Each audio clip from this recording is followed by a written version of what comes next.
నేను దోసే తిన్నాను సుజాత గారు. మా ఆఫీస్‌లో మీ ఛానల్‌కి సపోర్ట్ ఇవ్వమని అడిగా మా ఫ్రెండ్స్‌ని. సపోర్ట్ వస్తుంది వెళ్ళేటప్పుడు నుండి కూడా.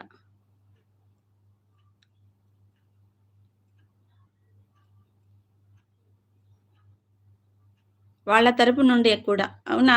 ఓకే. ఓకే. సపోర్ట్ వస్తుంది వాళ్ళ తరపు నుండి కూడా. థ్యాంక్ యూ అండి. థ్యాంక్ యూ సో మచ్ అండి రత్నభూపతి రెడ్డి గారు. నేను మానిటైజేషన్ కోసం అప్లై చేస్తే నాకు రివ్యూస్ కంటెంట్ వచ్చిందండి రత్నభూపతి రెడ్డి గారు. నాకైతే చాలా బాధగా ఉంది 2 డేస్ నుంచి. థ్యాంక్ యూ అండి భూపతి రెడ్డి గారు. మా ఆఫీస్‌లో మీ ఛానల్‌కి సపోర్ట్ ఇవ్వమని అడిగా మా ఫ్రెండ్స్‌ని. సపోర్ట్ వస్తుంది వాళ్ళ తరపు నుండి కూడా అంటున్నారు. థ్యాంక్ యూ అండి. థ్యాంక్ యూ సో మచ్ అండి. Thank you. చాలా చాలా థాంక్స్ అండి భూపతి రెడ్డి గారు.